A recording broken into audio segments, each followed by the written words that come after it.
Welcome back. You're watching Business Spotlight. South African Fashion Week took place recently in Johannesburg. It showcases the country's top designers such as Gert Johan Coetzee and Gavin Raja, amongst others. This year's Fashion Week also included the Renault New Talent Search that promotes up-and-coming local talent. The Business Spotlight team filed this report. A feast of local fashion. This is South Africa Fashion Week, an event that is fast becoming a must-see as South Africa positions itself as the continent's fashion capital. Well, the South African Fashion Week is all about growing the designers, and we have various ways of giving the designers an opportunity to grow, and one of those are, for instance, the pop-up shop that we do in Sandton City, and that is incredibly successful because the designers get the opportunity to interact with their consumers, to do some research, to make money, and to get turnover going. We also do the South African Fashion Week Designer Capsule Store in Edgars. We are in Melrose Arch, and we've now rolled out to Sandton City, and we also have the Buyers Lounge and an agent. So we are all about fashion, we are all about just growing the designer businesses, and we've achieved huge successes. This year's installment is the 22nd seasonal show, and this is the Autumn-Winter 2013 collection. Adding a twist to the event was a talent show of mammoth proportions. The Renault New Talent Search gave opportunities to local fashion designers to share the runway with SA's top designers. The competition has perhaps unearthed a name that could be on everybody's lips in the not-too-distant future. I'll cut it short. I'm a Xhosa boy from the rural areas in the Eastern Cape, raised in a God-fearing family, you know. So for me to branch out and do fashion, it was always seen as taboo. Even from the church people, they looked at it as a taboo. So I didn't have enough finances to actually pay for tuition, you know, to study fashion design. So Thandekile Mvunela, the lady I work with, you know, she taught me the basics of tailoring. And I would go to downtown Jozi, buy a jacket for 30 Rand, tear it up, and just learn, you know, basically how they make a jacket, get the proper blueprint, you know. So in a way, I kind of like taught myself the skill, you know, of tailoring, and then that's how I got here, you know, very humbly.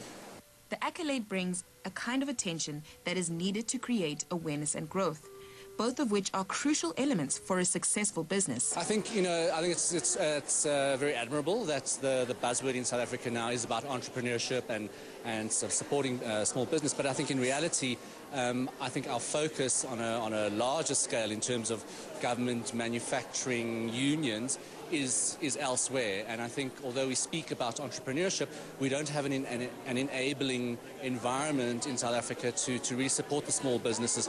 And I think specifically small businesses in fashion have very, very difficult needs.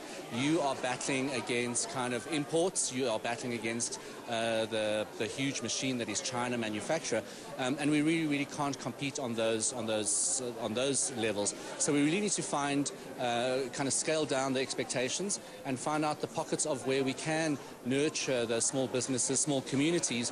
And for example, what South African Fashion Week has been doing with Lucilla, you know, is turning craft, which is an indigenous kind of skill that we have here, into a more contemporary design-orientated thing. And we really should focus on design. Cape Town is the design capital of the world, 2014.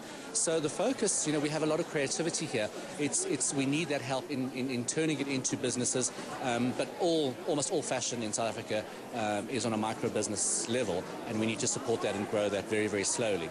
But time is not a virtue the fashion industry can afford. Government, along with investors, are urged to assist more to speed things along. Well, I do think that the designers need some bridging capital. So from the time they get the orders to the time they deliver, they need capital. And the designers are ready to take that next step, but we have nowhere to turn to. That, for instance, is just the one thing. The other thing is fabrics. We get no fabrics in South Africa.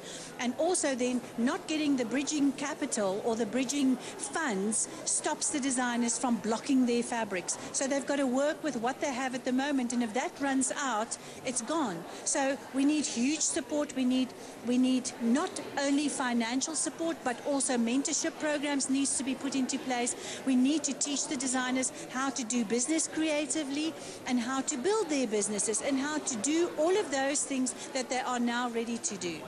Due to the highly competitive nature of the industry, South African designers will need to create their own approach to grab the consumer's attention. It's going to be tougher and tougher because, you know, my company Flux, we look at consumer mindset a lot. So I've been actually just casually talking to some retailers, specifically South African retailers that stock local designers, you know, and there it's a global pattern. There's a ceiling on price now. There's whereas loyal customers would come and buy 2-3 items, it's now a 1 item kind of thing. So if you layer that on top of you know, the brands that are coming into South Africa, it's a really tough environment. It's a battlefield out there, and you can see the sort of closures, the to let signs in restaurants, in retail shops, and everything. So, you know, for me, you know, in this time, cash flow is king.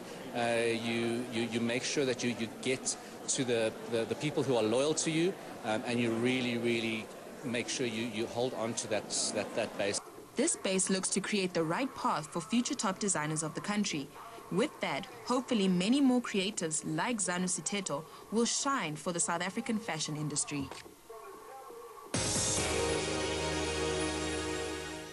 We've come to the end of the show. Thank you very much for watching. We welcome your comments, suggestions, and feedback to the address on the screen. From me, Aravile Komete, it's goodbye for now.